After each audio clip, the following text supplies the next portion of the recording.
Good evening and welcome to Adventures in DeFi Kingdoms. This is Raph streaming to you live high with the Keep in the Hot Air Balloon. Tonight, I have Neindorf with me as always. Neindorf, you're back from vacation. How are you? Doing well. Yeah, it was a good getaway. You get some sun, get the kids out and about. So yeah, we had a lot of fun. Awesome. Yeah, we'll have a few more questions here, but want to introduce our third and our partner in crime, CryptoGrady. CryptoGrady, how are you doing tonight?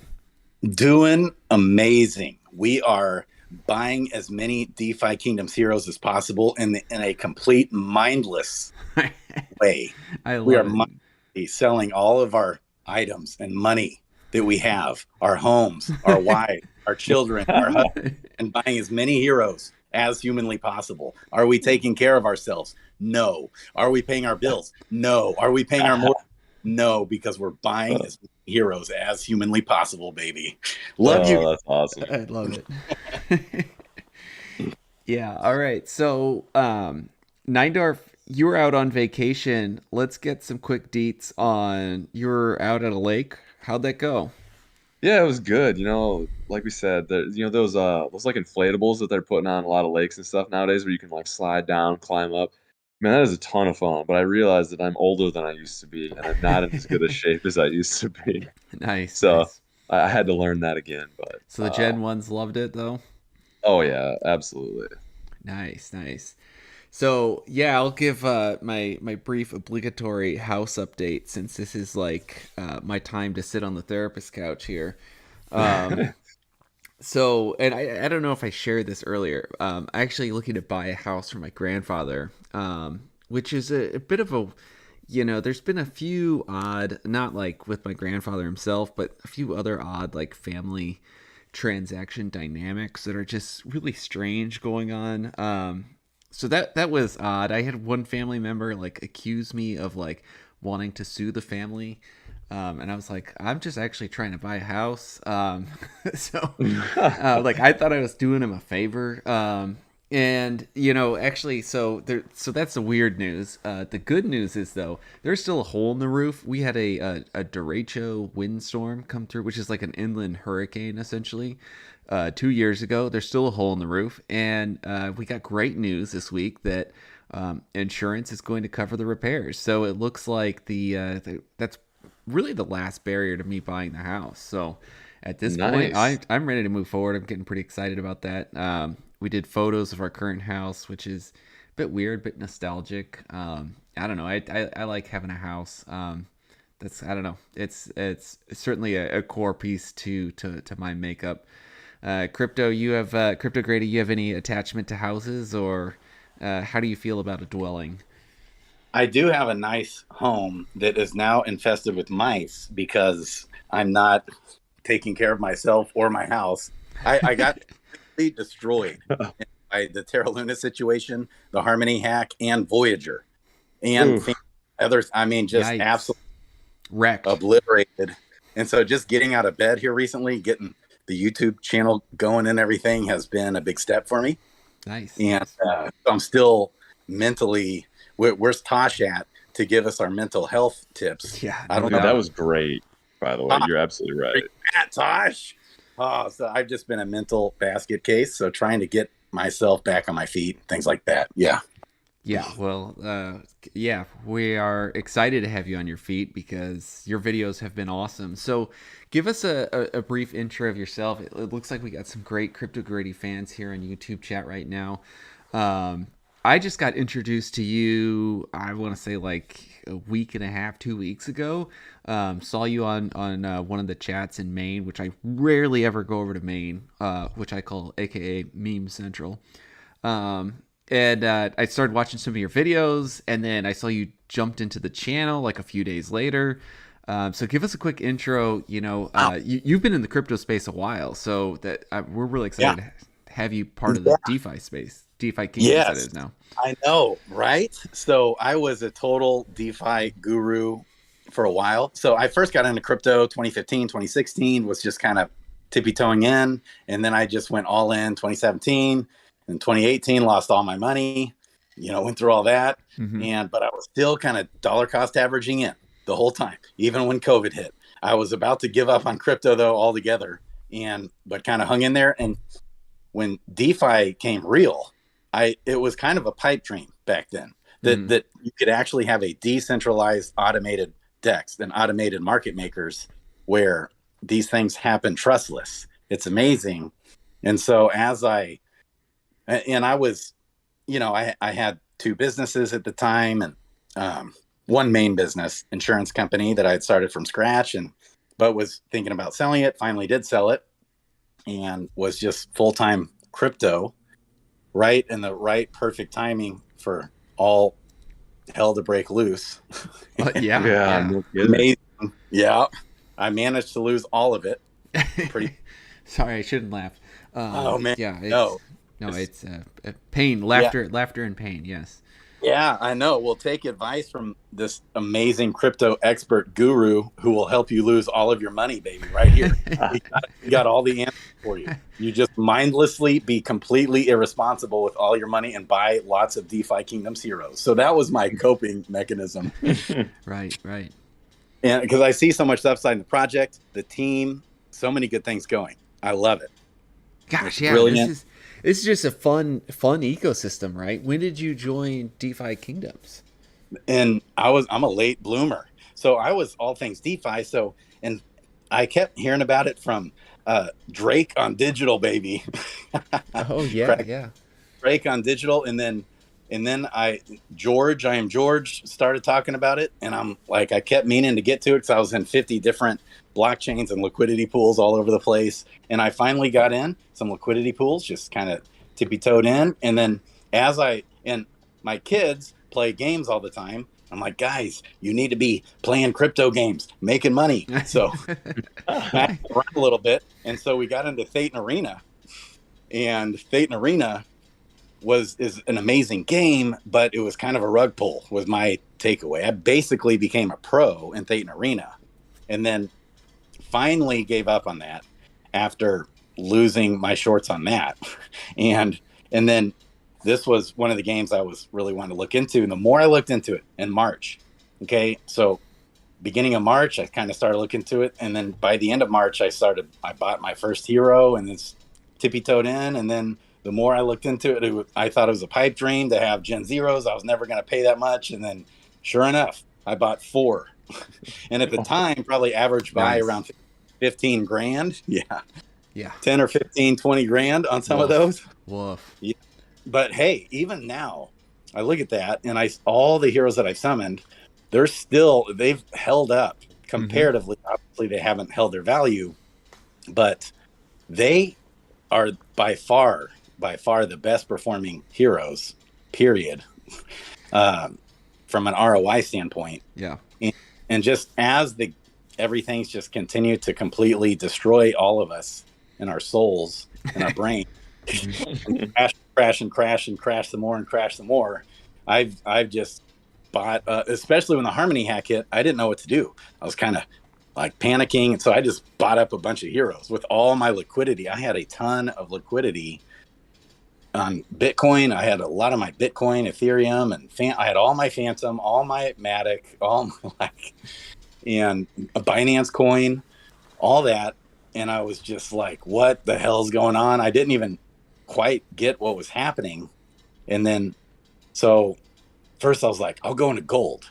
And I was like, no. And so that was a bad move. And then, so I just started buying up a bunch of heroes. Oh, there you go. Yeah. So there's so many places I want to go now. And we don't have enough time in today's podcast. From the conversation on mice, I hate those little guys in my house. And I'm probably moving into a future house with a lot of them as well. To having your kids potentially do questing for you, like I want to get some advice from you on that. So I don't know. We're gonna go all over the place today. Well, okay, so my kids might somehow have download some app or something that was spyware. We tried that at first, and it wasn't working very well, but it helped a little bit. But then, hey, these bots. I mean, besides the fact that I quested in my bed for 3 months straight, 12 hours a day, 7 days a week, 12 hours a day, 15 hours a day competing for the contest. I was competing against all the guys with bots, thinking I'll never be able to get my own bot because I don't trust anyone. I'm, the security. My biggest fear was always getting hacked or something. And so, well, then when I talked to Vilvi, the #1 hero holder in the world, I think. She owns like over 3,000 heroes. Who knows? By now, maybe it's 4,000. She's awesome. And so she pointed me to Diffkey, to Waiufu. I know you mentioned Diffkey, and it like changed my life. Yeah, we're big Diffkey users here, yes. Both of us, and a lot in our channel too. Yes, I'm gonna have Fan on the channel. Nice. We've already talked about it. We're gonna do it, baby. I at the time, it was really hard to get going on. I didn't know what the hell I was doing, and I actually bought a Raspberry Pi, and I'm like, what is going on? And so, but then right after that, because I gave him like a pep talk, like, man, we need to talk. You engineers are killing me. All of you guys are killing me. Make it easy and user friendly. I'm going to help you with this someday. Well, then went to these Waiufu bots with Carlo, my man, who's absolutely phenomenal. But it's a real simple bot. Diffkey can do it all. Yeah. And so Diffkey is amazing. So I support all the devs in this game. We need a love on all. And so wait, and you're a dev.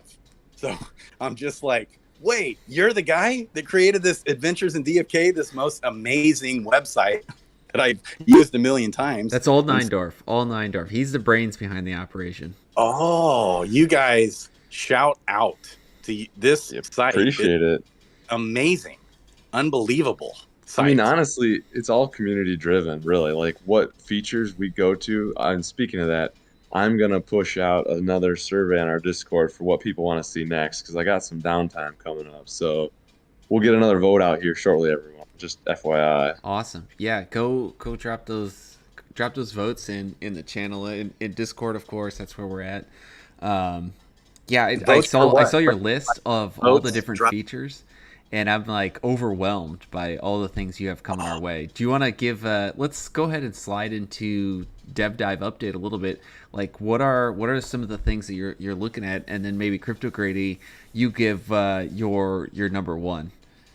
Yeah. So here, the list of features that I've proposed that the community can vote on.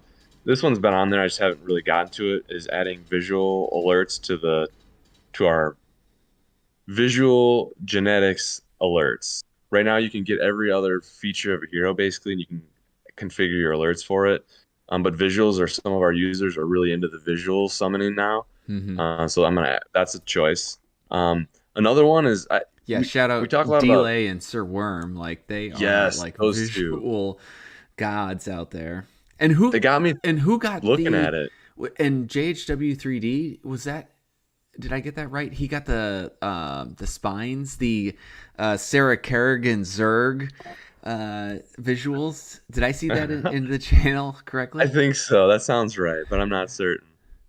Yeah, it was JHW3D. Oh man, do you play StarCraft? Sorry, I'm way off the rails today. CryptoGrady. Have you ever played StarCraft?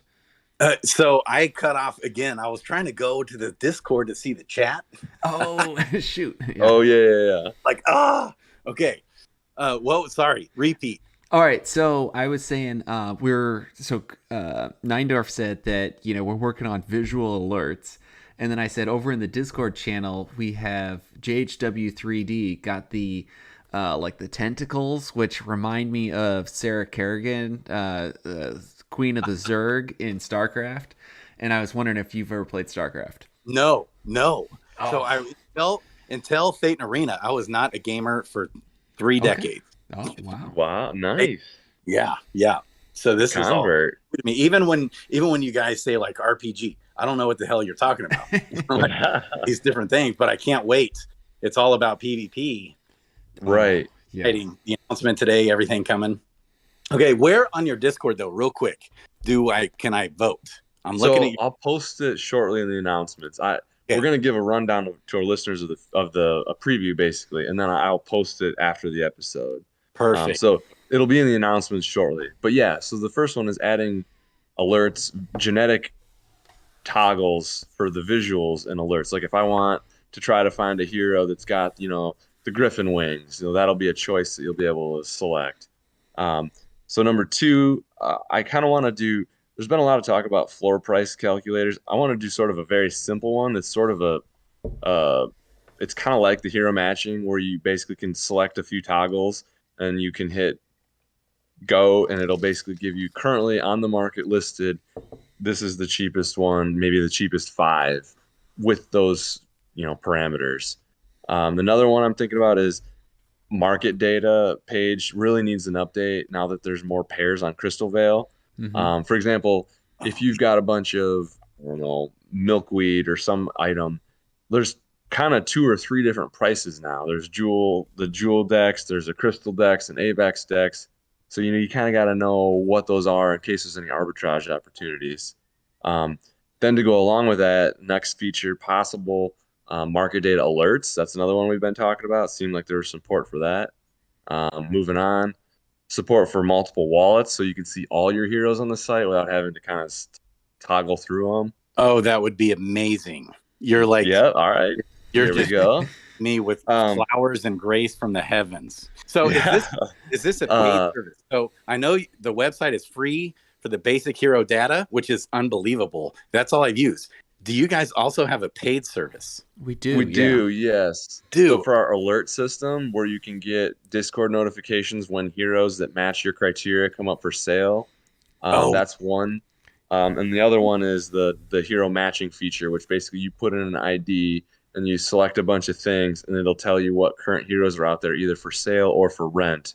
It's basically it was a Valentine's Day program that kind of has just kept rolling forward. We wanted to find a mate for our heroes. Yeah. Wow. And you got to wait for the next feature update that's on the list that I'm gunning for, that I think you're gonna love too. So keep going down the list. Yeah. So it gets better. Oh yeah.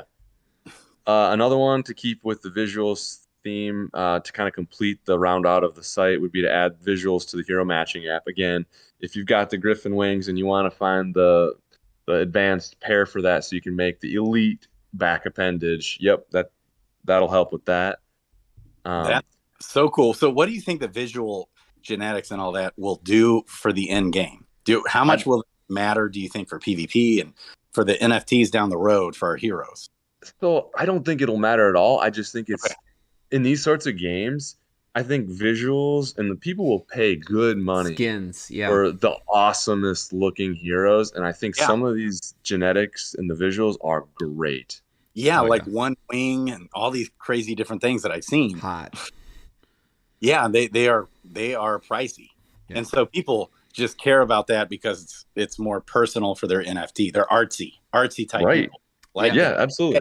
I love it. Okay. And rarity, right? There's not very many of them. Yeah. Right. Kind of like baseball cards, trading cards, whatever. Yes. Yep. Okay. The old tops. Yeah. Did all that growing up. Oh, yeah. All right. So the next one, alerts for heroes posted for rent. This is something I'd considered recently, where if you've got, say, a Gen 0 and maybe he's just about off cooldown, and you want to know when this perfectly tuned partner comes up for rent. That would be amazing. And then a final one I was thinking of is, I'm short certain types of crystals every once in a while. And say you've got a stock of raffle tickets to use to try to win a raffle, but you got to keep checking back to see when these raffles come up. This is what I'm excited about right here. Yeah. I'm thinking about an alert for when you basically set up, I want you to tell me when Mike crystals come up for raffle. And boom, it'll give you a Discord notification. Then you can go hop on and drop your tickets in. Boy, and you got to go fast because you got a couple of minutes. Yeah. It feels like a taste of heaven just hearing it. It's possible. Flowers are raining down from the heavens right now. So that's my list. It's pretty big. I'll probably only get to a couple of them over the next month because, again, this is a side gig, right? Mm-hmm. The fiat mine calls, but that's where we're headed. Okay. Wow. So if I want to sign up for the paid subscription, what's the price? How do I do that? Yeah, I'll let you take that one, Raph. Yeah, I'll go ahead and bring it up on page. So on on YouTube as well. So, all right, so you jump over onto adfk.app. Okay. You log in. Oops, hit the wrong button here for me.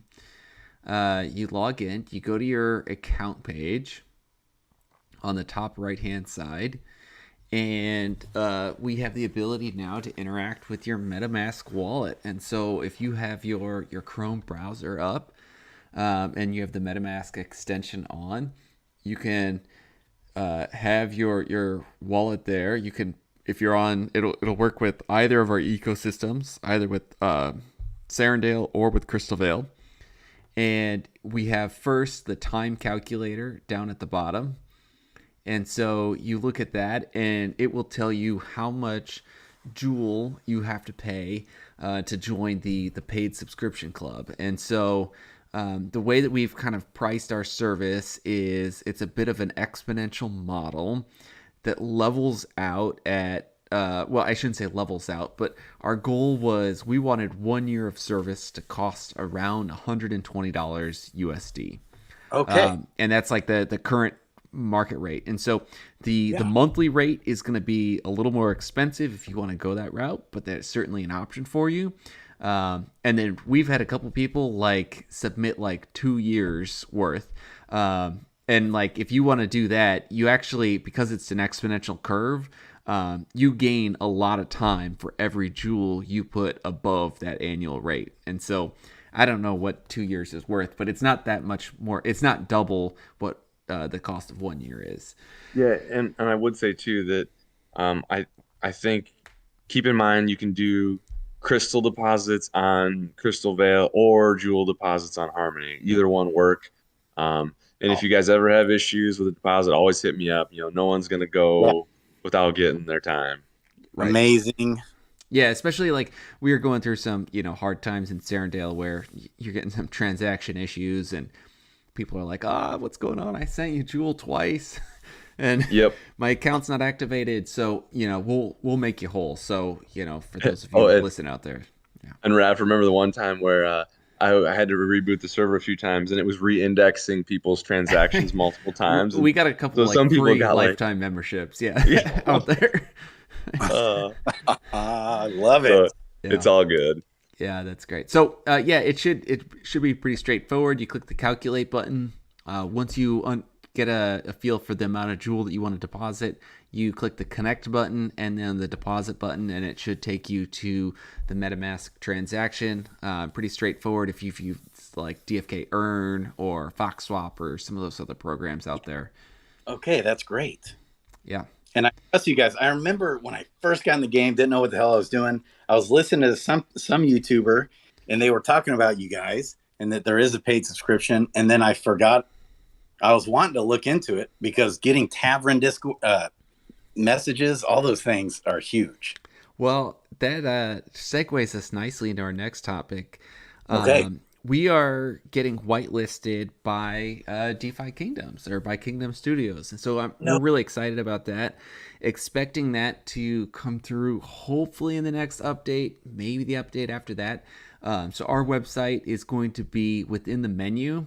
And so you could actually check it out. They're going to have a section for third-party support resources. And so we're going to be a lot more accessible out there to new users or existing users who don't know about us because we haven't reached you yet. So we're really excited about that. And then we are also partnering with Joseph, who I like to call Brad Pitt, over at DFK Fight Club. We got to get you involved in DFK Fight Club, CryptoGrady. Have you heard about Fight Club yet? I have not even heard of it. All right. So now, if you're not a gamer, it's a turn-based style game where it's all operated through Discord. I'll drop you the invite once we get through the podcast here tonight. It's a turn-based style game. You bring 3 of your DFK heroes to the game, and he has in-game abilities that he's developed that fit the theme of that style class of hero. And so you have your primary class and your secondary class, which give you your abilities that you can use. You have attack points. You have health, and you have your ability or your skill points that you use up over time, and certain special attacks require you to use that bar, kind of like your MP bar, but not quite the same thing as what you see on your hero. So you take 3 heroes, you fight someone else with 3 heroes. Really slick combat system, really easy to use. Yeah. Kind of like DFK Arena. Yeah, like DFK Arena, except fundamentally, our goal is we want a skill-based combat system. Yes, that's easy to use, and so there's no like luck involved. And I had a higher hero once, like a mythic level 10, and I got mopped by some common level like 7s because I wasn't paying attention. I was trying to put the Gen 1s to bed. I would, excuses. But, I mean, it is absolutely a skill-based system. And it gets pretty intricate. Like, there's a skill called Interrupt, which, like, I don't advise anyone to use on their first few games. But if you think someone else is going to use a skill, you can use the Interrupt.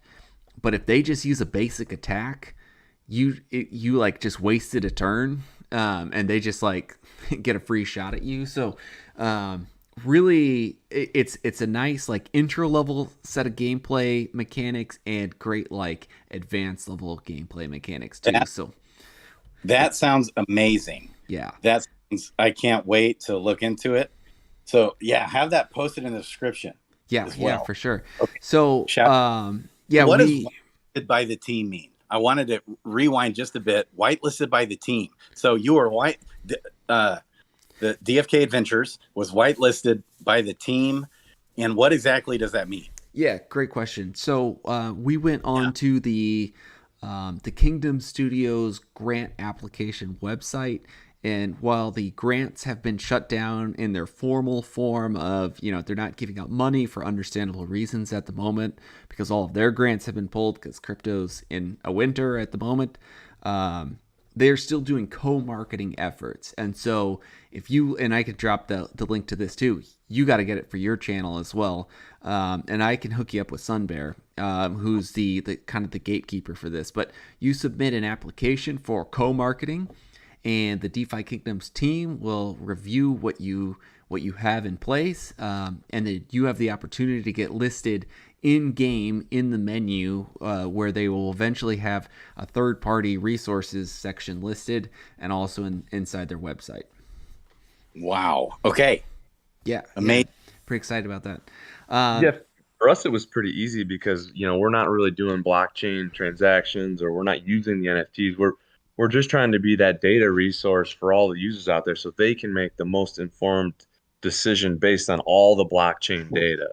So that's kind of where I think we kind of sailed in, because, we're not trying to use this stuff. We're just trying to give you all the data. I love it. That's fantastic. Okay. So then with Fight Club, so we're partnering with Joseph, who Brad Pitt, I call him, because if you ever seen the movie Fight Club, Brad Pitt, Tyler Durdeness is his name inside the game. So great movie.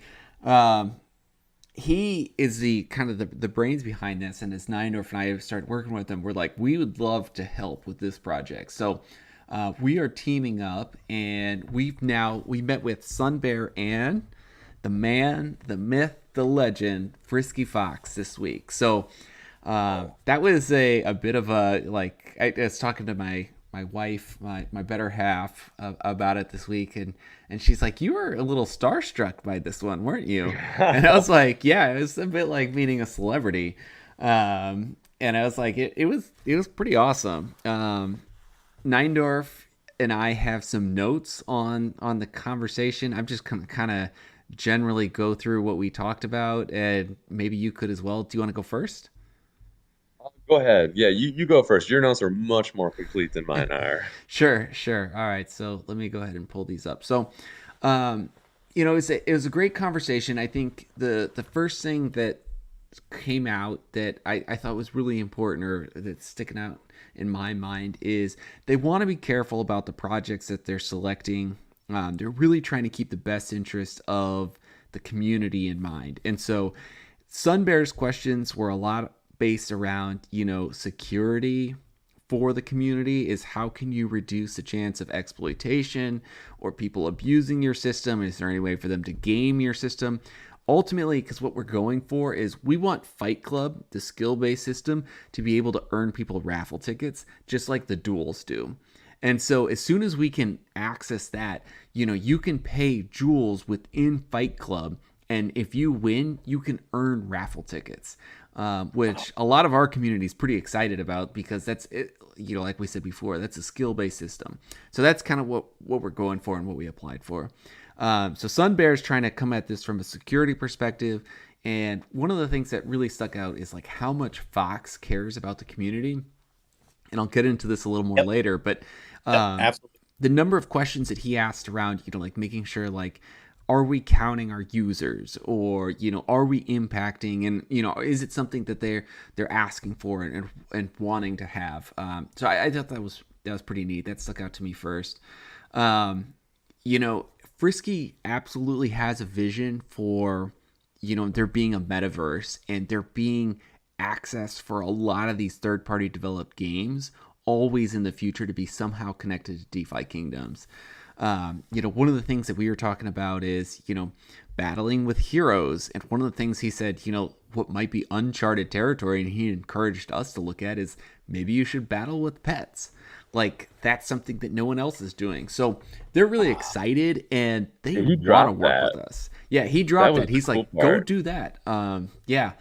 And, they are willing to offer some help on writing the Solidity contracts, which I can't even say the word, let alone write a contract. So I think that's pretty cool. And that'll absolutely be more in the realm of Neindorf and Joseph to make sure that, we can integrate with DeFi Kingdoms, the chain there. So another bit of alpha that came out of that meeting is third parties are going to come after season 1 launches.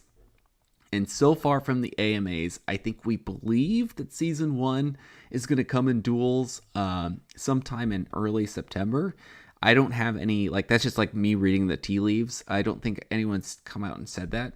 And so if it's after season 1, then maybe we're expecting a launch sometime late September earliest, or maybe early October. I don't know. So that's something to think about. One of the things that I'm really excited about is they have a very dev-friendly rate for getting raffle tickets. And so I think that there's a real opportunity for users to have a similar or comparable rate to what they're paying in duels right now to get raffle tickets or to gain access to raffle tickets, as with some of these third-party applications. And so the rate that they said, which was tentative, that they're going to kind of allow the third-party intermediaries buy the raffle tickets to then allow the winners of the transaction of their game to win. It feels like it's not like, they're totally favoring their own ecosystem and like making it really difficult or really expensive for the third-party developers. So that I was encouraged by as well. Let's see, going down some of my notes here. Yeah, I'll maybe jump in on that. Yeah, jump in. I think the good point is like you're saying, they are willing to wholesale raffle tickets to developers because they understand that developers have costs. I mean, I think, into your point, they're making it so that there's enough wiggle room between what you pay in-game and duels and what a developer will pay for raffle tickets. So there's enough delta there that if you end up giving your users the same rough rate that the game does, that there's enough there you can make some money. Yeah. And it has to, otherwise it'll never work, right? So I think he's thought this through, and the team has thought this through pretty well based on the numbers I've seen. Yeah, I agree with that. All right, so we'll take a quick pause there. CryptoGrady, any questions so far?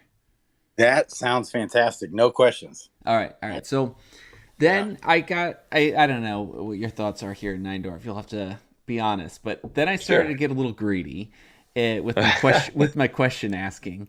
And so, one of the things that, we asked for in our original grant as developers of a website that, of course, got canceled because the funding's no longer there, is that, actually before the funding, we wanted the ability to somehow interact with their development team. And, as we talked about, is we are part-time developers, and it takes us time to figure out how to incorporate analysis or capabilities in the website to support what the game has going on. And we'd love to do that in parallel with the development. And I appreciate that they're taking this very seriously. I think they are potentially considering this in the future, but it's something that it sounds like, I'll go back to kind of the Frisky made a community comment that he's like, if this, if the tools that you're developing are really important to the community, then that's something that we're going to be more willing to entertain. And, one of the risks that they brought up is like, how do we incorporate third-party developers and reduce, the risk of like that, the information or the secrets or the knowledge of the crypto markets going up and down or the speculation of prices. And so they're really trying to think hard about how could they most positively impact the community and third-party developers. I thought that was kind of a smart answer, and I wasn't expecting, we'll start working with you tomorrow. But I am encouraged about the future. How about you, Nidarf? Yeah, no, I think you're right. I think they're taking a measured approach, and they want to work with people, but they, that insider trading kind of thing, like there's limits, and they have to be very careful. And they also mentioned at one point kind of building trust with us as, through the co-marketing application, and then into maybe helping Joseph with Fight Club. Like, if we as a small team here can build the trust over time, that then maybe they'll if they can see that they give us a little nugget and we just don't go plastering it everywhere, that possibly they'll give you a little bit more to give us a little more heads up. So I really like that thought, that there's this this ongoing process where they're going to get to know us as third-party developers. I think that's a great way to accomplish it personally. So I liked it. So here's my next big nugget, and this is absolutely reading the tea leaves. And CryptoGrady, we do a lot of reckless speculation here, so that's what I'm all about. Got to be cautious with what you listen to here. We talked a lot about or we tried to ask around what the future of PvP will be, meaning that we don't want our system to eventually compete with their PvP system. We want to make sure, because we'll get crushed by them. Sure. We want to make sure that we're building something that complements the DeFi Kingdom's ecosystem. And they gave it almost sounded like to me, and they kind of, Sunbear thought one thing, Frisky thought another thing, but to me it sounds like PvP will actually, now that it's being given off to this game studio, they're expecting the formal game studio's release of that to come after PvE. And so I would expect PvE to come out first. Okay. That was kind of my reading of everything, especially with bringing in a third party game studio. I think they're going to give them a bit of a runway to make sure that they have some reasonable timelines and expectations to get things done. And I think they're going to get closer to starting incrementing in like quests to PvE. I think we might actually start seeing that sooner than later. What do you think, Nindorf? Yeah, I mean, I think it's hard to tell because there hasn't been a lot of information. And anytime some of these sorts of features come up in AMA questions, they're sort of guarded and they're like, oh, it's kind of being worked.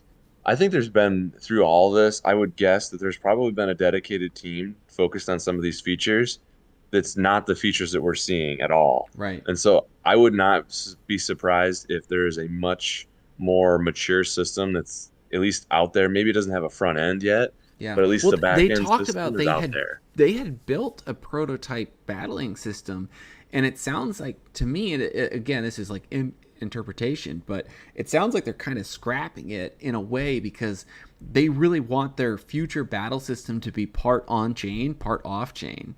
And right. So it kind of sounds like, like what they had built and developed, they just didn't quite. They weren't. I don't know if it wasn't happy with the product, or they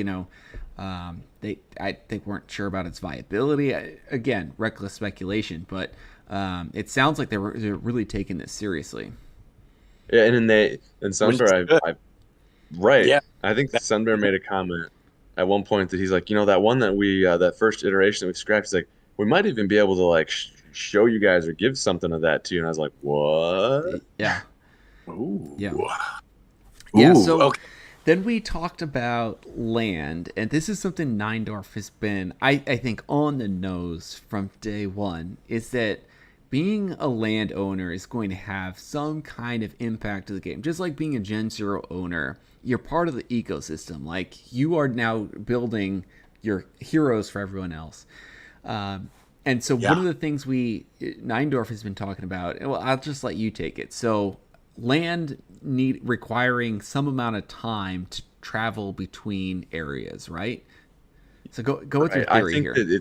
I think that's vital to this sort of a system. If this is going to be, if it's like a world map, right, and we're set, the setting of this game is more of a mythical horseback sort of system. Travel and to get across the map is going to take time. I think you're going to have to select, I got this beast hero, right?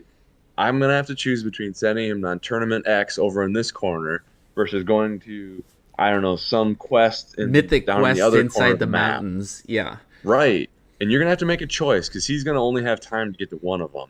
And so my extension of that thought was, well, if I'm a landowner, some of these other games I've played, like I'm trying to think, it was like the Total War games where you would, it's kind of a strategy, you want to conquer other nations. So in your territories, you'd build roads, and the more you improve your roads, your armies could move across your territories faster. I'm like, dude, I could totally see them having, if you own land, you being able to spend money to build roads, and then I don't know if it's maybe people have to pay a toll, and then their heroes can cross your land faster, or otherwise they gotta hoof it, backcountry style. So we straight up said this to Frisky, and he responded with, "Oh my gosh!" Like, he's like, "Yeah, we've thought about there being stables for landowners." And I don't think he quite said it, but that they could rent out. So he didn't say that piece, but that's what I inferred, or I came to understand. So, I mean, I think you've been on the nose with this one from the get-go. I know you and I were talking about it earlier this week of, like, should we buy land? Should we go halvesies on this? Right. I think land and guilds are absolutely going to be a giant part of what they want out of their ecosystem in the future. So I'm super bullish on land. I don't know when I'll be pulling the trigger or trying to get something, but do you have any land, CryptoGrady? No, I don't. But I love how you continually keep coming back to how Frisky is responding to you guys. My takeaway, there's a lot of hate on Frisky. And my takeaway is I love the guy. Yeah. No kidding. I know.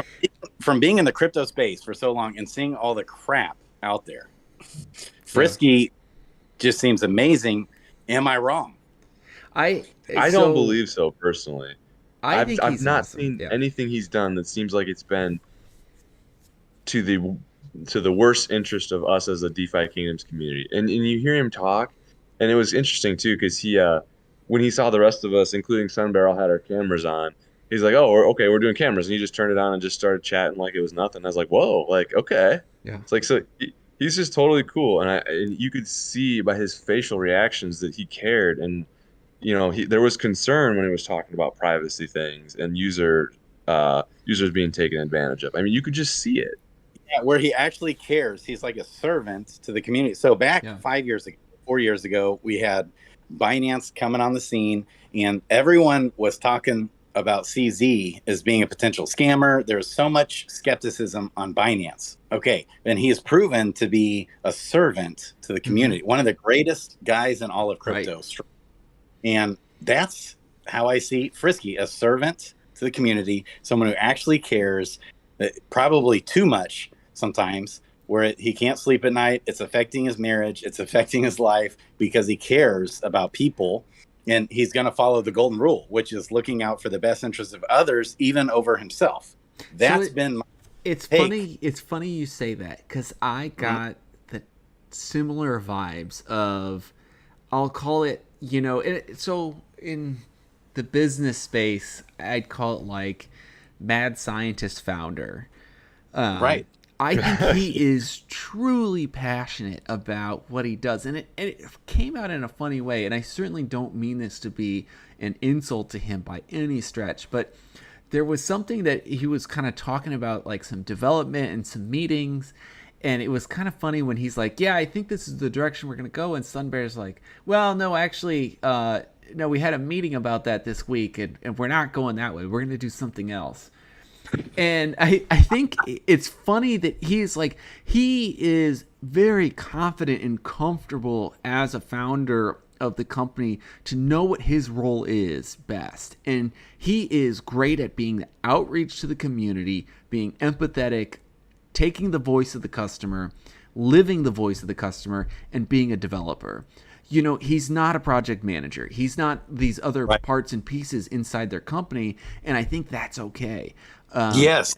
Yeah. Okay. So this is really, I've done several videos on this. It's so important. So developers, and this is just an epidemic almost in the entire crypto space. This is most all crypto projects, is that engineer, like these guys are brilliant, high IQ, engineer-minded guys. They're not the best at messaging or marketing.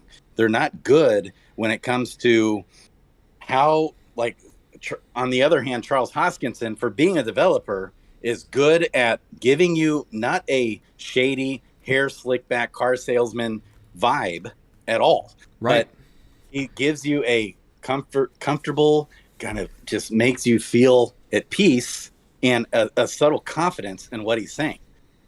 And, I agree. And that's why Crypto is top 10 on the market cap. Okay. Otherwise, it would not even hardly be in the top 1,000. So what they need, their biggest weakness is marketing, messaging, not in a shady way. And that's where you need an implementer or a visionary type guy paired with an integrator, which is your mechanical, or the implementer is the mechanical minded. The bus leaves at 9 a.m. and systems and process guy. Right. And then you have a visionary guy who is kind of mad. That was Walt Disney. Well, Walt Disney had an implementer to actually create systems and processes, and who was actually the essentially the developer. Same with McDonald's. Mm-hmm. That's what they're missing. And that's where that's why I started the YouTube channel, because it's like first of all, though, it's light years ahead of anything else out there as far as just the fact they do their AMAs is amazing. Just the fact that they communicate to the community in the way they do is so much better than anything else I've ever seen in crypto. But interesting.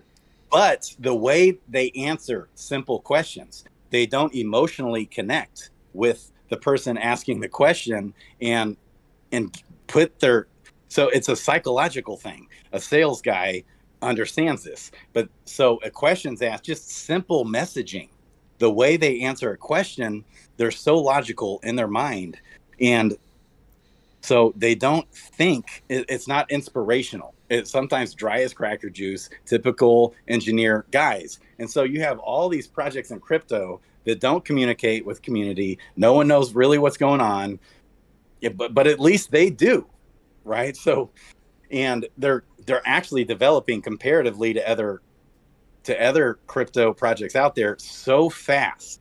Right. We're coming up on a year anniversary. Not even a year. Or we may be past a year. No, I don't think so. Have we not? No, almost. It was August. I mean, it might have been early. Yeah, we're right there. We're right there. Okay. Yeah. Wow. I thought it was like September, October. That was, yeah, like when was the Gen Zero initial mint? That was around that time. September. Yeah, it was late September I or early missed October. that, yeah. So that's just what Frisky needs. And I've talked to him about it.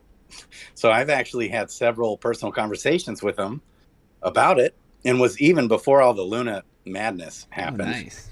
Was actually talking to him about being a marketing guy, but I'm crazy. So blaze your own trail. It has to be the right fit. That's awesome. well, I can still do this on my, like what I envisioned was basically having sort of like they do their AMAs, but almost having those daily, being more involved with the community, being more involved with other YouTubers, sponsoring different things and messaging properly. For example, same with Dreamer, all these guys, Bolin, they have such an engineer minded mindset. So someone asked, are you guys going to sell? This was right when like the sky. Yeah.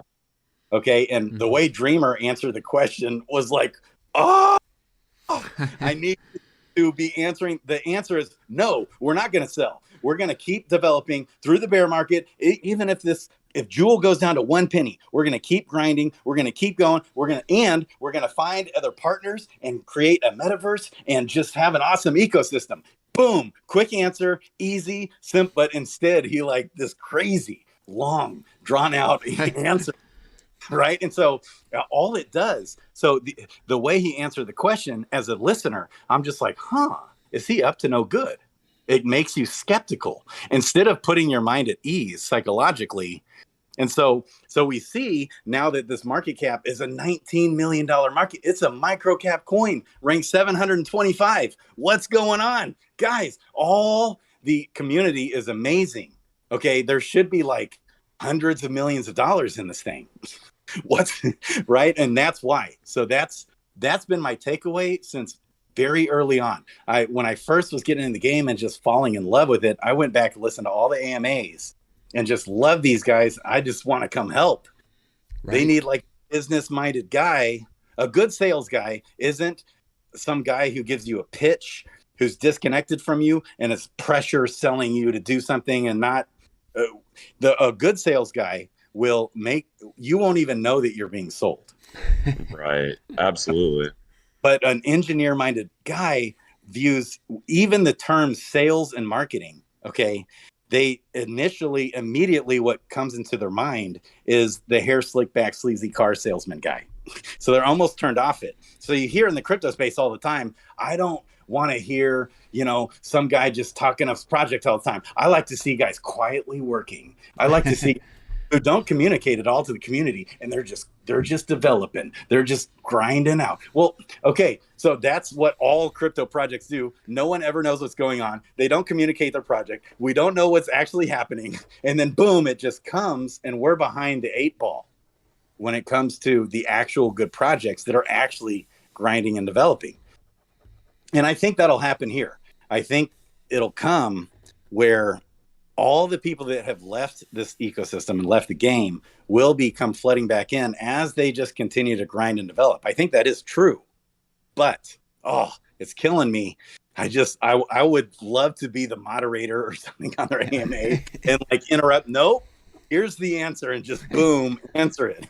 So anyway. Right. Well, Kingdom Studios, if you're listening, this is the open application from CryptoGrady to be your chief marketing officer. So I've already talked to him about it. I've already, and who knows? I don't even know if I'm in the right headspace to do that. Like they're becoming such a formulated, which is so good. So actually managing employees. So I've learned all this in business. Started businesses, hired, fired, had employees. Then you got to get a leadership team going. You got to create systems and processes for every single thing you do for training, so you can then hire more people and scale, and then managing people and their feelings and their emotions. You have, people disagree. People disagree with the direction, and then they get offended because you're not listening to them. All these things. Okay, that's not going to be their wheelhouse, but it's because Dreamer, I think. So Dreamer is really helping that foundation. They're just really creating a formidable, they're digging their heels in. And yeah, he's got some charisma. I'll give that to you. That's my strength. I'm not the sharpest stick in the woodpile with all you guys who are brilliant 5 million IQ guys who's attracted to this game, which I love. I mean, that's the most fun part of the game is how in depth it goes. But what's lacking is that charisma. Yeah, like you said. And then if they just had that alone, I think we would be at a multi-billion-dollar market cap with this project. And if Cardano didn't have Charles Hoskinson, which they don't actually have a working product yet, I bought Cardano at less than a penny.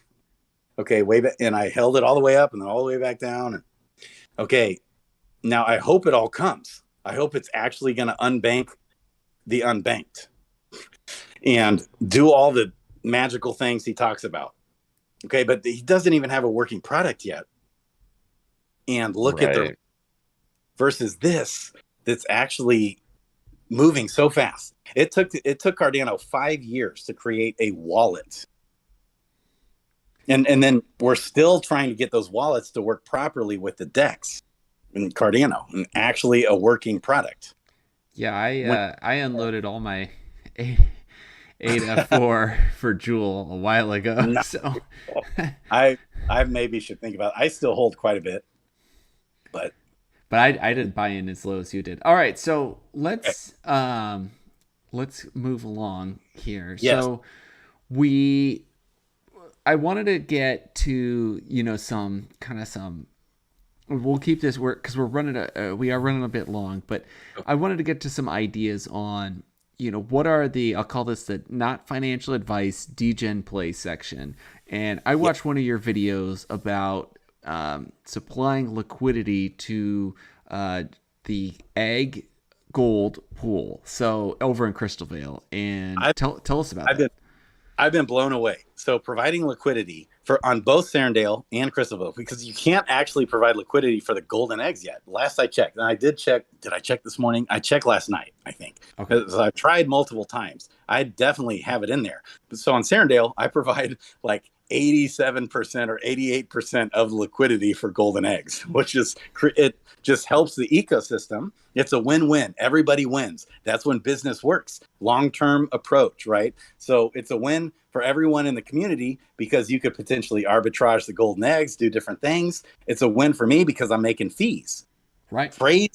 Crazy fees. So, and on the gold, all the items in the game that actually have high trading volume, that's what you want to look for. But even all my other items that I don't want to sell at the time. Now on Serendale, gold, there's a little sort of an arbitrage opportunity if you want to be patient and wait. Because gold, last I checked on Serendale, was worth 100 Joule, gives you, I think, we could double check that. I could double check that even right now, but 100 Joule gives you approximately 80,000 gold. Well, on Crystalville, 100 Joule gives you 115-ish thousand gold.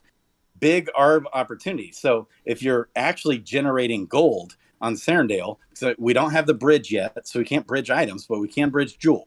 So if you're actually generating items on Serendale or gold, you could sell the gold into Joule, send the Joule to Crystalville, sell it for gold. You'll have way more gold in the end. Then you can create liquidity. So the liquidity, I just looked because I was buying that Mythic Dread Knight the other night. Yeah, so I had to pull out some liquidity. And so then I put in liquidity. A day and a half goes by, and I've just been smashing those pools on both Serendale and Crystalville. Actually, for the gold, you can do gold on Crystalville. You could do gold Joule or gold crystal, whatever you want to do. And on Serendale, I do gold Joule. And then all the eggs, I'm just blown away. Less than a week. I'm just looking at, and when you first deposit into the liquidity, you're going to get dinged. Now, you're looking right now at the vendor. So I actually thought it's so brilliant. Shout out to Hubert, man. So I love talking up you developers. You guys are awesome. So that's where we just need to combine our powers. Right? So Hubert, it was brilliant what he did. With the increasing prices in on the market trader, yeah. So quick tip too: you never want to buy those potions ever because it's way cheaper to make the potions. With the ingredients, yeah. Yes, with the ingredients with the alchemist. Okay, so that you never want to buy those potions, but when PvP, PvE, whatever comes, and people who are selling all their items right now, which I don't necessarily recommend, you can create liquidity for those items.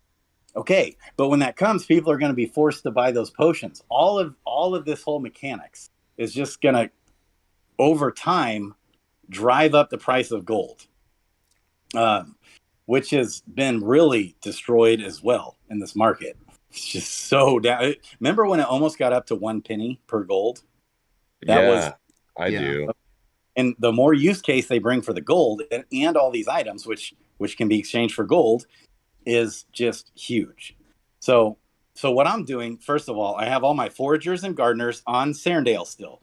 And it just drives me bonkers dealing with MetaMask and the Harmony blockchain. I'm about to blow my brains out, but we deal with it. We get through it. We can do it. So the Swift Thistle for the foragers, very profitable. It's because there's no Swift Thistle generated over on the DFK chain, right? Serendale. So I have my foragers foraging on Serendale. My gardeners, obviously, on Serendale. For the milkweed, so you have the milkweed and the Swift Thistle. Because on Crystalville, there is no Swift Thistle. So what I'm doing, because I think, I could be wrong, this is just speculation, I think they're going to create a way to, they're going to fix that on Crystalville. I mean, it seems like they have to create a way to fix the Swift Thistle issue with stamina potions.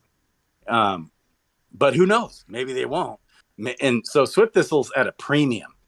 Some guys have said, hey, I'm going to buy up lots of Swift Thistle because there's no Swift Thistle over on Crystalville. I know Franz from the Bogside chat did that. Yes. So that's actually how I found out about it. And I confused Bogside chat with you guys. That's what happened. Okay. And so so I'm selling the Swift Thistle because I think it's too much at a premium. And I think they're going to figure out a way they're just going to change the ingredients with the alchemists on Crystalville. Could be wrong. Who knows? That's what I'm doing though. But hey, if you want to create liquidity for that, you're going to crush it with Swift Thistle and Jewel on Serendale. Whew. Then I got all my fishers and I have my miners mining the locked. I have like 7,000 locked jewels. So I have 3 sets of miners. So I have 9 miners mining on Serendale. And then I have more locked crystal actually. So I have my full 18 miners mining away. And then all my miners, fishers, all my miners and fishers are doing the training quests on Crystalville to try and get the crystals. And so if you can get crystals and create liquidity for that, because liquidity is very low, okay, now crystals are going to come down in value because there's going to be more supply continually coming to the market. Right. But I'm too lazy to send. I should be sending my heroes back to Serendale to level up. I am definitely summoning on Serendale, but to level up, who's got time for that? Ain't nobody got time. I did. Right, I just did it right now. I just leveled up on Crystal. Yeah. So I'm too lazy to move. So I'm just using my crystals. Well, I would rather be holding those, providing liquidity, because I am providing liquidity for 1 might stone, and I'm 11% of the pool. So there's low liquidity. Wow. So you could sell it probably and I looked, and you can sell a might stone for about $1.40 USDC. Okay. Now, and that's worth like 1/10 the price or something on Serendale. So you could sell it. Don't blame you, because it is going to come down. The price of those will come down. But if you have a bunch of those crystals, you create liquidity, you're going to smash. I am just absolutely jaw dropped at how well those liquidity pools are doing. Now, when you first deposit with the Druid into the liquidity pools, you're going to take a ding right off the bat. So with crystals, with eggs, some of those items, stamina potions are another really good thing to provide liquidity for in Serendale.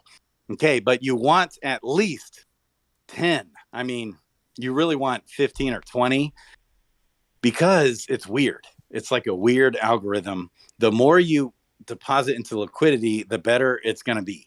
If you just deposit 2 or 3 or 4, it's like you really get hit right at first. But if you just leave it there over time, it's just, you're going to be gaining slowly based off buying or selling. So you have to be okay with either gaining more of the items or losing the items and gaining more of the jewel or crystal that's the other pair. If there's heavy sell pressure, Like right now, there's heavy sell pressure for gold, except the golden eggs are here and it's down actually right now. So I thought gold would explode, but it's not. There is heavy sell pressure for gold right now because there's no real use case on Crystalville for the gold outside of buying the golden eggs, which I think is going to be a home run. My understanding is the golden eggs are going to be way more valuable than regular eggs. Is that what you guys? So I I could see believe that I've too. heard somewhere that they're referred to as hero eggs. Okay. I don't know if I've heard that correctly or where I heard that from. They're referred to differently in some source documentation that's somewhere I'd heard. Now, again, not financial advice, but I hear what you're saying. I only have one golden egg, so I'm not even playing on my own words here. But yeah. Well, I bought a bunch up right when I realized I didn't even get it at first with the vendor. I thought it was for my own personal wallet. That ticker thing was just for me personally, not the entire ecosystem. Right.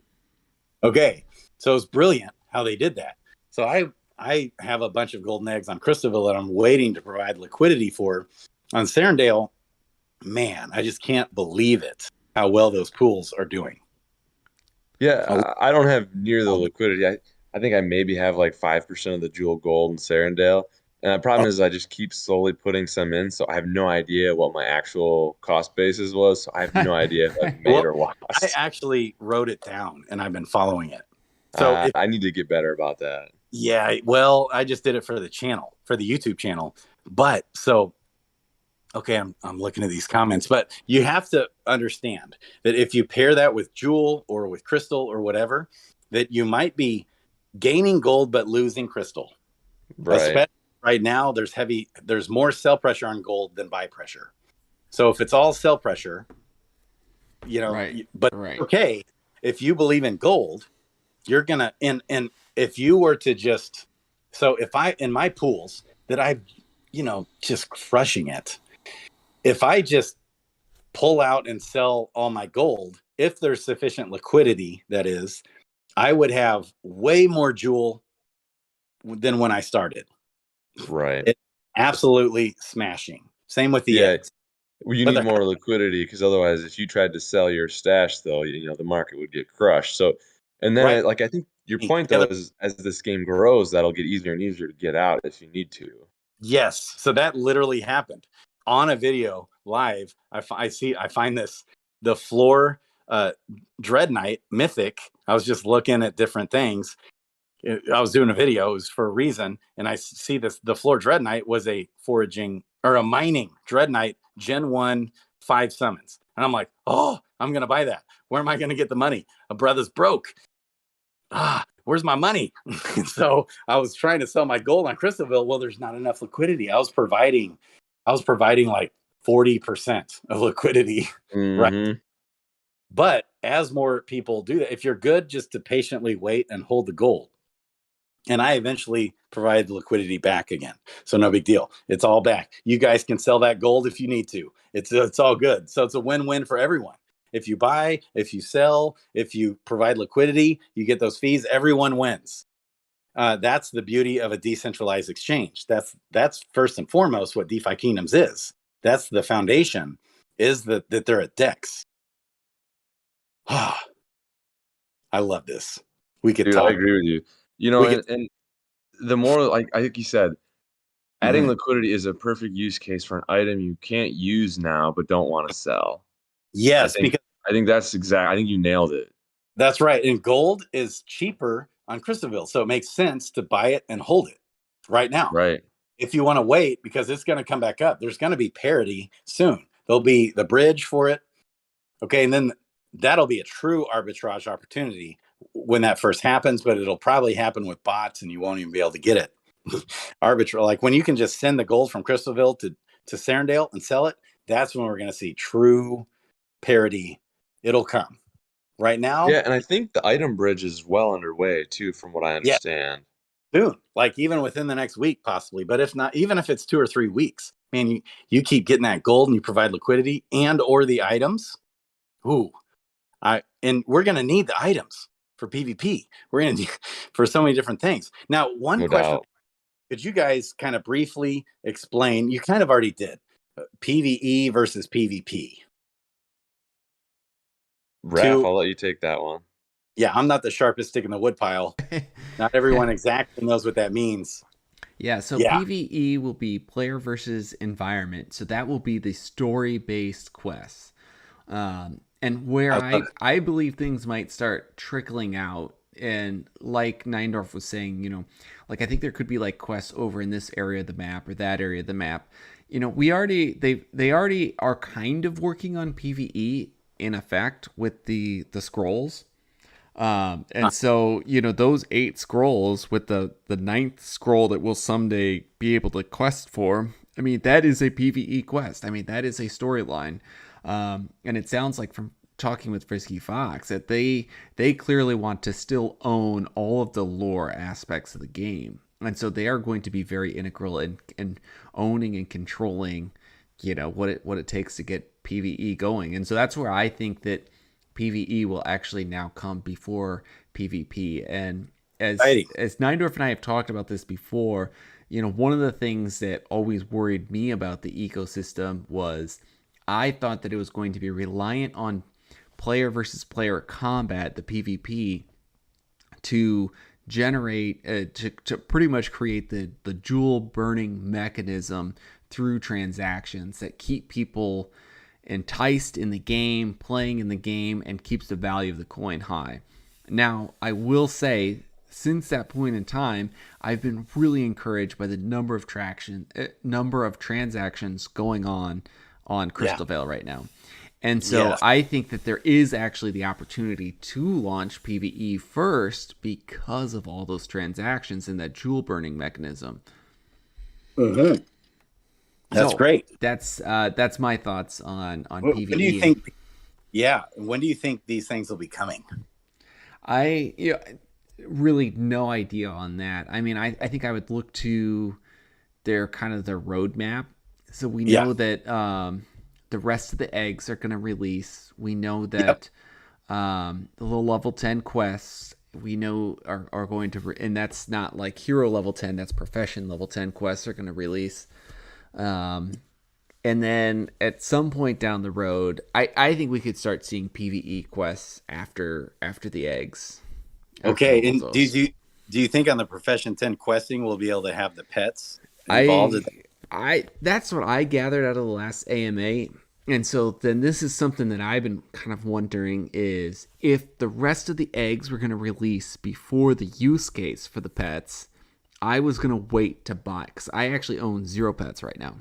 I was going to wait to buy my pets until the eggs, at least we got through green and yellow egg release to start buying up my pets, because I was expecting, influx of supply, the price should come down.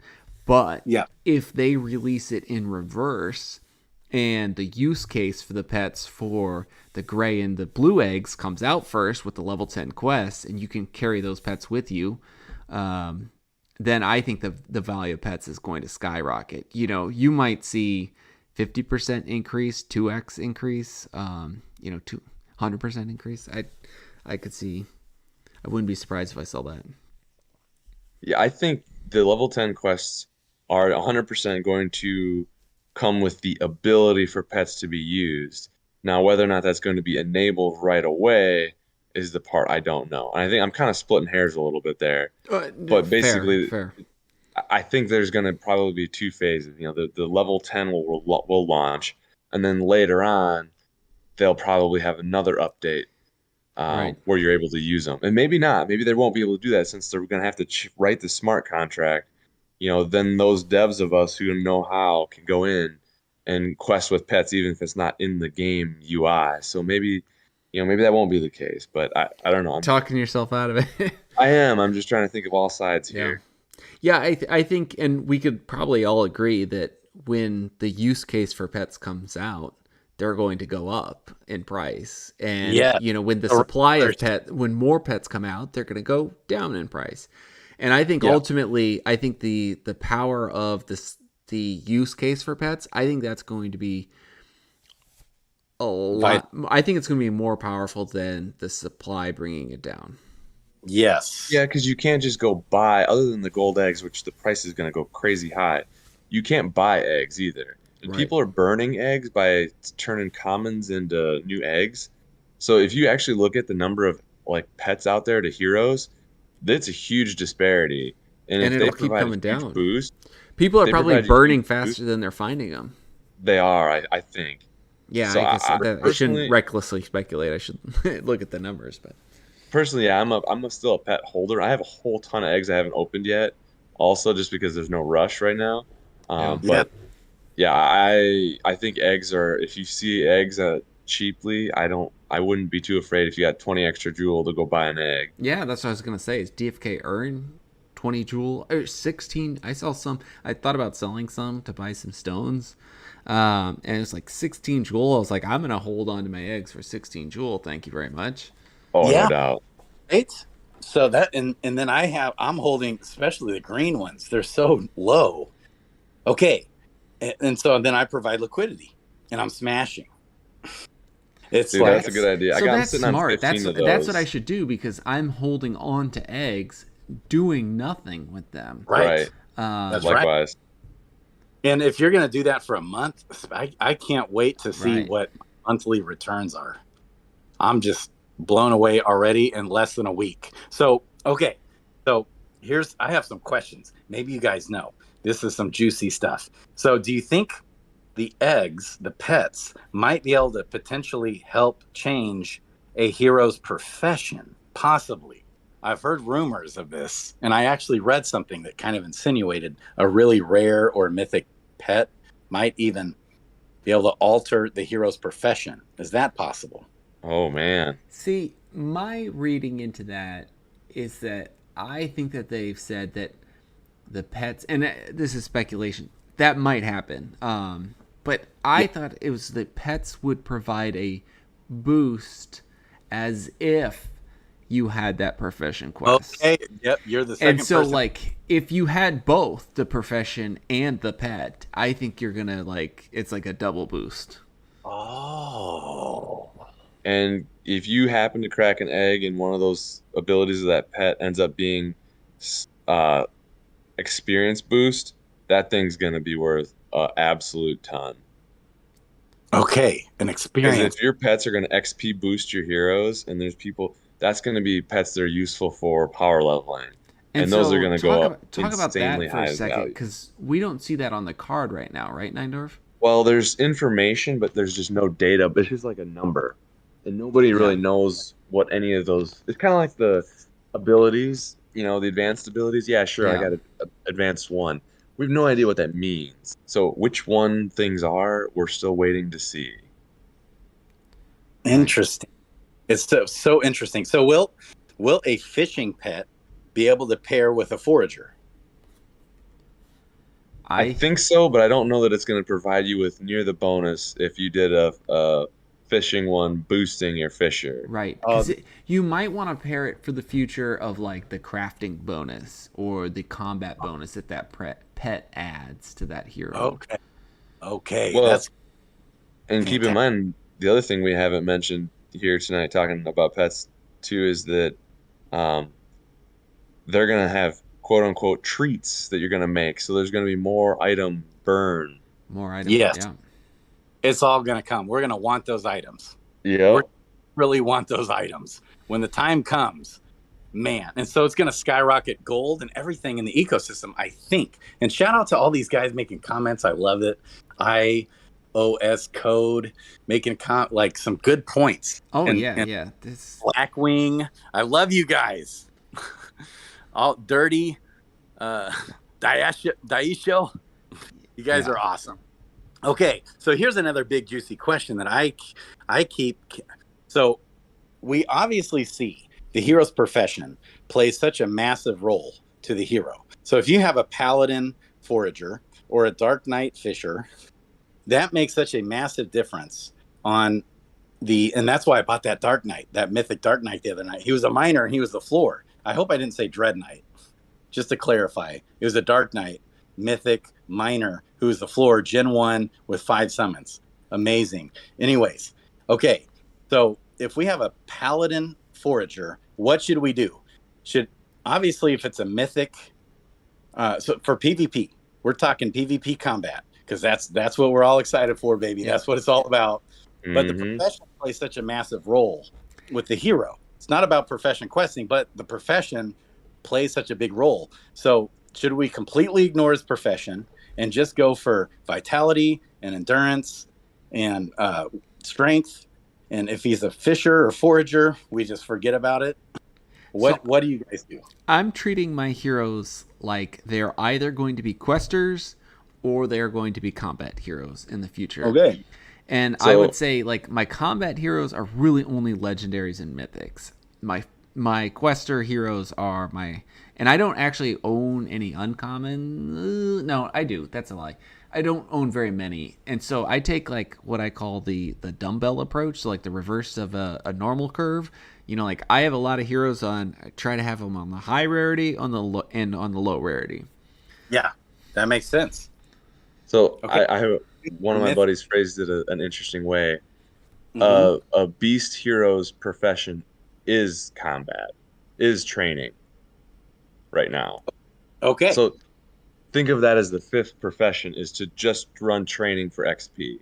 yes. And I was like, oh, I like that approach. I was like, that actually makes sense. Yep. Totally agree. So like, Yep. because I wondered, like I got this Dread Knight that I summoned, right? I've been just training questing him and stand potting only like 2 or 3 pots a day, just kind of getting double X, 2x the speed. Yeah. But he's a fisher. He has like 0.1 fishing skill because he's only done it once. And I'm Right. like, what if level 10 profession quests come out and those actually have better XP than better XP, training yeah. quests? I'm like, oh no, am I going to be screwing myself? Yeah. But I don't think they would do that. Well, they might, but you're not screwing yourself, because I found out, correct me if I'm wrong though, but I found out that the profession stat level, it doesn't play any correlation at all to the hero's level. So you could Correct. just throw him in the professions and he'll quickly level up his profession stat quickly, even if he's a level 15 hero with no profession stat level. That's true. Yeah, you are correct there. Up Yeah. quick. Yeah.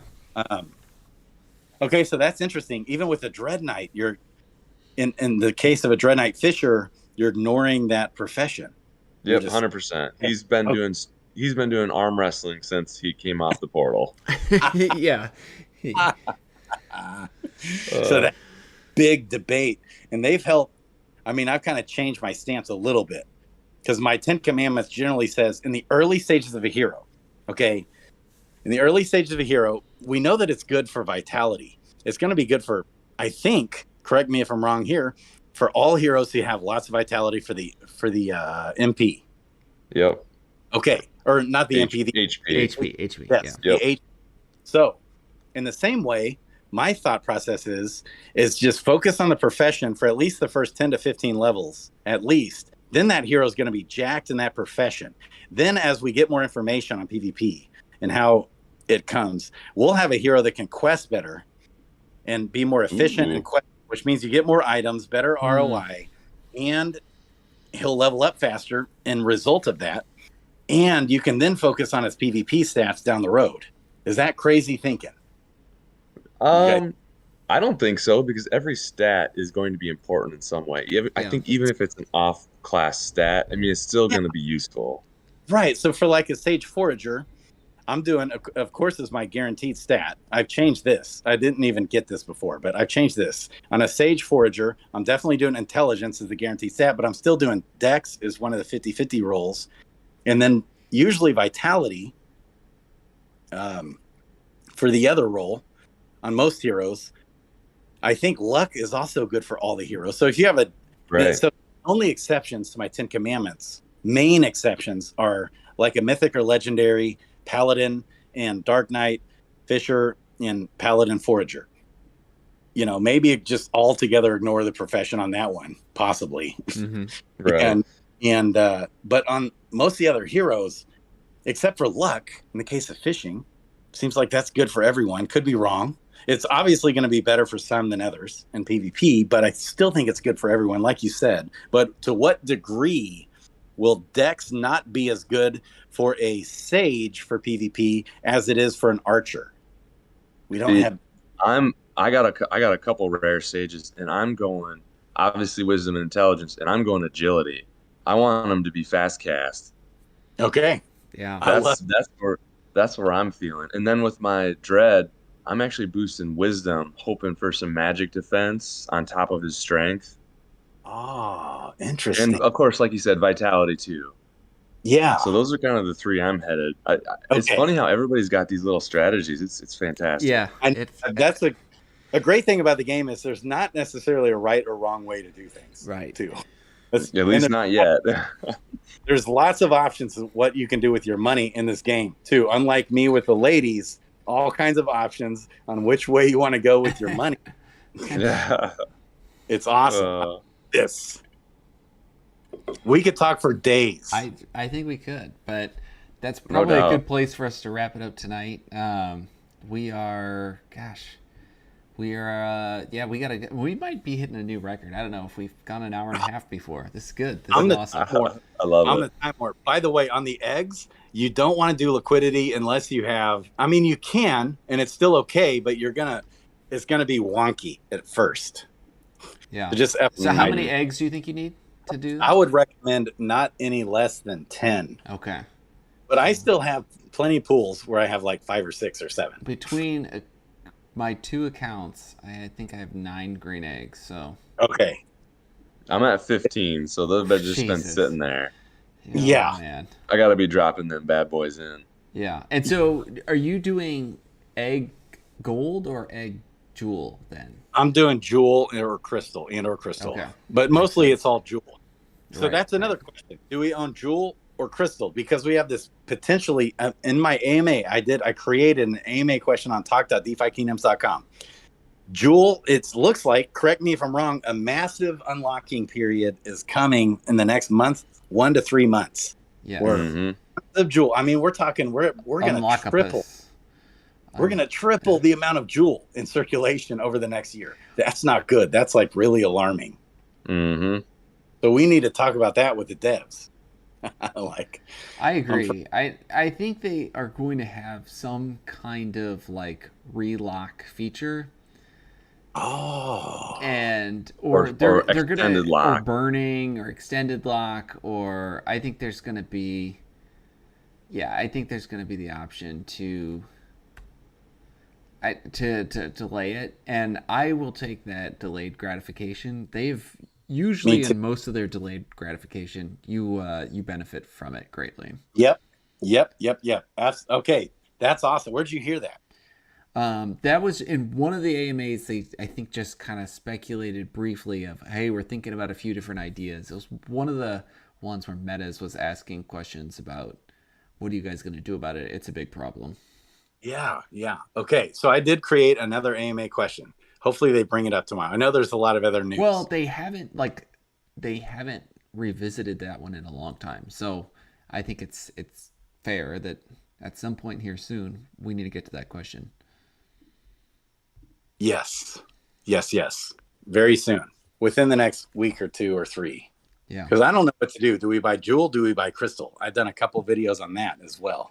I'm buying jewel right now because I think crystal's going to normalize. So, but I'm also, I'm all about gardening jewel because of the juicy unlock. So maybe next time we can talk about that, because I'm afraid to be in any of those gardens because the coins aren't pegged. But I was listening to your past podcast and you're in those. So that's another separate conversation. That's interesting. It is. Gardens. Yep. Yeah. All right. Well, yeah, we'll hit that next time. Thank you, CryptoGrady, for coming on. This was awesome. Really enjoyed it. Neindorf, glad to have you back from vacation. Absolutely YouTubers loved it. out there, thank you for all the amazing comments today. Thanks for showing out for us. Check us out on Discord. We're going to drop in a whole bunch of information there. If you want to check out Fight Club, if you want to check out Diffkey, if you want to check out the website, those links are in the YouTube video and will be in our Discord channel as well. So this is Raph signing out for the team. Thank you very much. Love you guys. Until next time, I would love to have you guys on the show. Yeah, you guys awesome. We'll do. Absolutely. Let us know. Okay, anytime. Love you guys. Love in the chat. Shout out to